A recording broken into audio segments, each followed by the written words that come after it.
Good afternoon and welcome to a bonus episode of the Christian Quality Engineer. This is Chris. And why am I having a bonus one? Because I just had a very fun conversation with a coworker as I was walking out the door. Sorry, wife, that's why I'm late. It's because I spent a half hour talking to this guy. But I thought it was a pretty fun conversation, and I wanted to share my thoughts on what we had talked about, me and my coworker. So, it was about retirement and work, and I said that I don't anticipate ever retiring.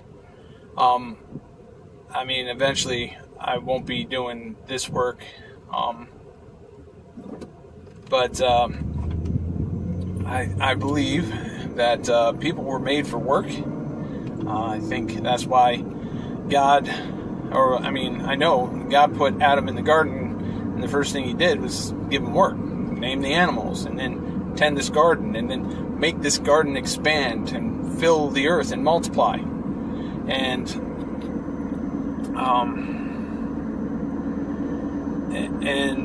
he gave Eve to be his helper to do the work. And it wasn't until after the fall, after they sinned, that work became tedious, became frustrated because of the curse. And it was, before it was, I'm going to plant this plant here, and this is the only plant that's going to grow here. And now it's, I plant this plant here, and there's going to be 100 weeds that grow up trying to choke it out. And they're not just going to be plain weeds, but they're going to be thorns and thistles, and they're going to poke you and hurt you and jab you, and you're going to bleed, and you're going to sweat, and it's going to be rough. And that's part of work that people don't like. But when you sit there and you look at your work as a way of beating back the curse, pushing back against the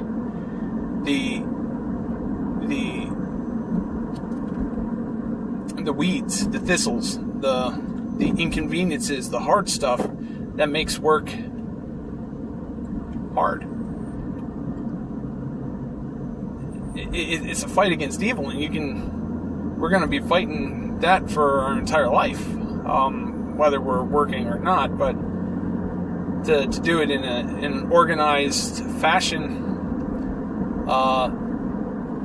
I think I'll be doing that. And like I said, it may not be quality engineering my entire life. When I get above retirement age, whatever that would be, 67, 72, 80, whatever the government does to destroy Social Security, even if it is around at that point, I may pick up some other type of job, which, by the way, I think there'll be plenty of work. They won't be trying to force people into retirement then either. If you ever get a chance, I forget who put it out, but there's a pamphlet, maybe from EMI, I think, about the Sansdemic.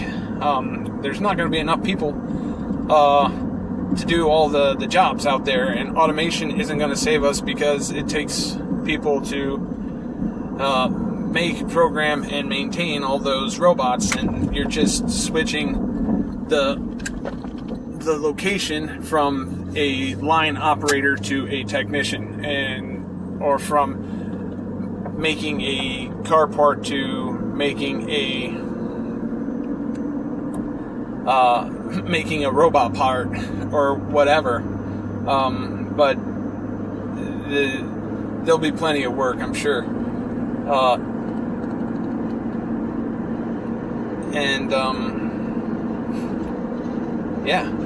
I really do think that the work I do, even as a quality engineer, is part of the Dominion mandate. I mean, I don't know, in my mind sometimes I feel like I'm stretching it a bit, because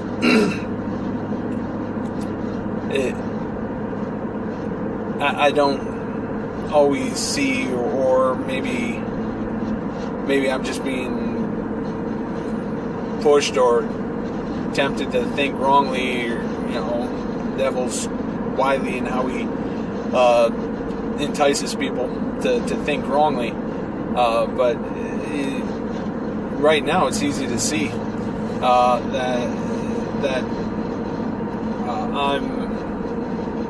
it's not always easy to see, I should say, that I'm pushing back the force, the curse, that I'm trying to help humanity take back the earth as Christ's dominion. Christ gave us the earth to have as a dominion, and to bring under our authority, and car parts may be a very, very small portion of that.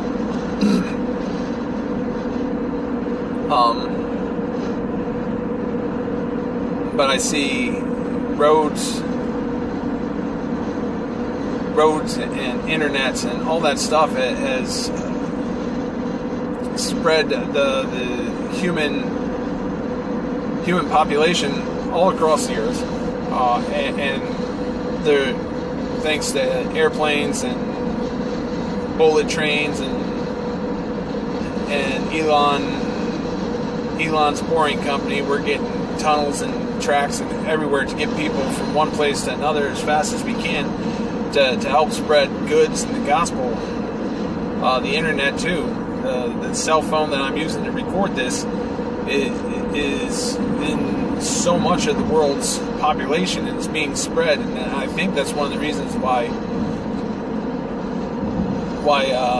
tech companies are censoring so much, because they're of their father the devil, and they want to stop the Christian message from getting out everywhere. The devil doesn't want the Christian message all over the earth, but the truth is, it's going to. God's glory is going to fill the whole earth. And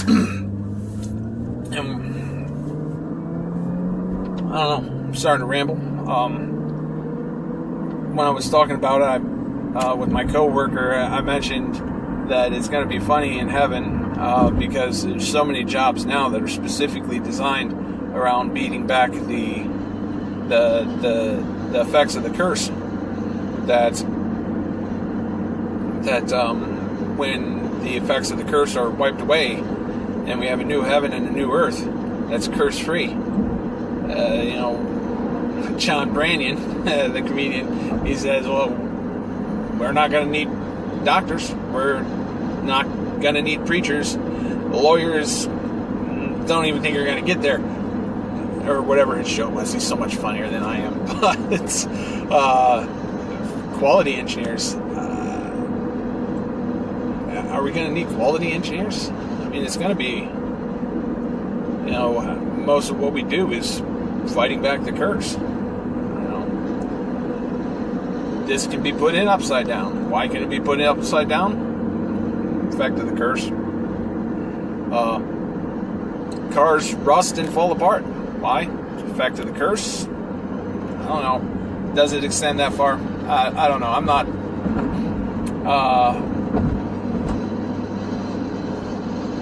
not more of a theologian than what R.C. meant, that by we are all, everybody's a theologian. My profession, though, isn't a theologian. So, I don't know. Yeah, I guess you get what I'm saying.